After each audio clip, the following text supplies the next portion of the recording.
அனைவருக்கும் வணக்கம். இது எந்த இடம்னு பார்த்தீங்கன்னா, கொடைக்கானல் லேக்கில் காக்கா குஞ்சு பொரித்து பறக்க முடியாமல் நின்றுட்டு இருக்குது. நிறைய பேர் பார்த்துட்டு போனாங்க. பாவம் நாய்கள் மட்டும் இதை பிடிக்காமல் இருக்கணும். இருந்தாலும் அதை ஒரு வீடியோவாக எடுத்துட்டோம். ரொம்ப அழகாக பக்கத்தில் நிற்கிது. அதாவது பார்த்தீங்கன்னாக்கா, காக்கா எவ்வளோ ஒரு சின்ன பக்கத்தில் நம்ம கிட்டக்க போனோம் அப்படின்னா நிறைய காகங்கள் அதனுடைய தாய் எல்லாத்தையும் கத்தி கூப்பிட்டுச்சு. அதை நம்ம எடுக்கலை மேலேருந்து. ஏன்னா அது நிறையா அதை பாதுகாப்புக்காக நின்றுச்சு. ஒரு காக்கா ஏதாவது ஒரு ஆபத்து அப்படின்னா, அங்கே பாருங்கள் கை நீட்டுறோம். ஒரு காக்கா ஏதாவது ஒரு ஆபத்து அப்படின்னா எல்லா காகங்களையும் கூப்பிட்ரும்.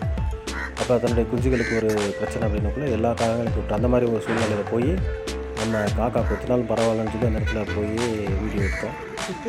அப்போ எவ்வளோ பக்கத்தில் கை நீட்டக்கூடிய ஒரு இடம், ஒரு அரடி கூட இல்லை, அவ்வளோ க்ளோஸ்அப்பில் பக்கத்தில் போய் எடுத்த ஒரு வீடியோ. பயப்படாமல் உட்காந்துருக்கோம்.